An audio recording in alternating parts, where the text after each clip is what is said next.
have always been very competitive in anything. Me and my brother has been competing against each other and who can run fastest, who's better at biking, anything, super small, ridiculous stuff.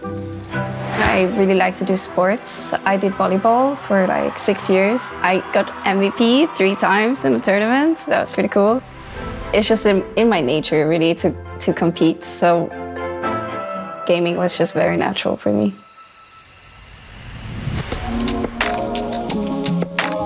Video games has always been my safe space. We had some rough times when I grew up, and playing video games was always a place that I could totally be myself, and it's always been my escape from the real world. I started playing video games very serious when I was 12, but it was not in my thoughts that it should be professional or anything. When I was around, I would say 17 years old, I got my first really good team. I got my first second place in an event. And then when I was 18, I got my first professional contract, and I knew this is it, this is it.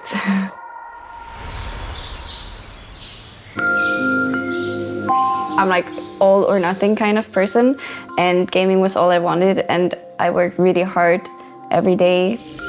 In 2021, the whole Corona situation happened, and it had a really big hit on the female scene of CSGO. So we didn't really have any tournaments. We had no LAN tournaments at all for 1.5 years, and we decided that VALORANT might be a good option for us. So we started playing 3 days CSGO, 2 days VALORANT. It was kind of hard, but in the meantime, G2 reached out to us and they asked if we were considering playing VALORANT. They gotta speed up the pace, so the sound cues are there for Cloud9. They've heard everything, but Mimi! A gap. Oh As she's looking for the last kill. It's gonna be Mel. Only with the guard in, and she gets it! We were already a team for a while, so we've been teammates for years before we became G2 Gozen, so our relationship was already built up. You're good. You're great. You're great. You're great. You're amazing. You're amazing. True. It's something, it's super hard to explain. It's something that you really want, and finally, it just happens. Okay, Mary.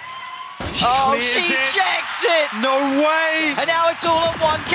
He's gone! And G2, a lifetime of greatness! That feeling of just being proud and relieved, and I think so many emotions goes through your body, really. It is so important that you have passion for what you do, because else you will never have enough motivation to play. It has to be the passion for competing. Everyone else is working so hard, and you need to be the one that works double as hard as them. And you need to know that you will have to make sacrifices. For me personally, it has been more than worth it. I have managed to create the life that I always wanted to live. And looking back at it, there's nothing I would change at all.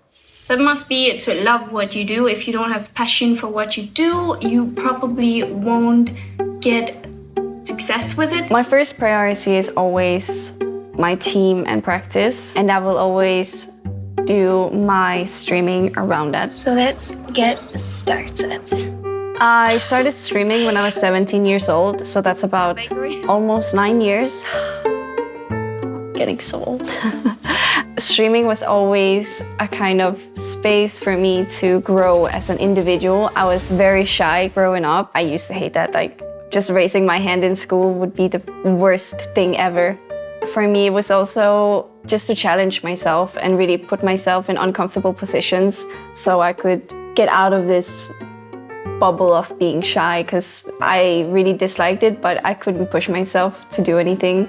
Streaming has been very, very amazing for me.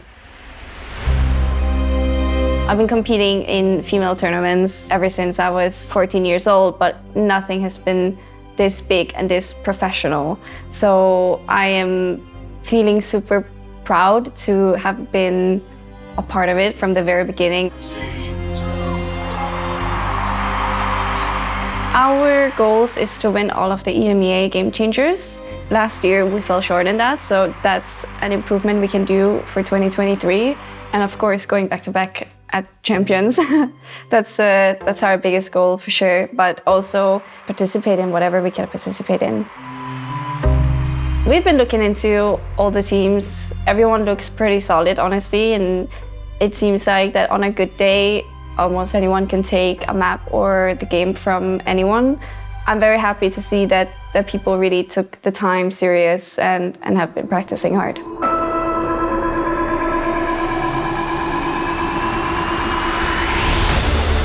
But I also really hope that to see in the future that we have these young players that can actually go and compete with the best of the best, because ultimately that's the goal for everyone, right? But us getting the opportunities of game changers really puts the talent pool a lot bigger, and that's what we need ultimately, because we're still very few females compared to males, but eventually with time, the gap will be smaller.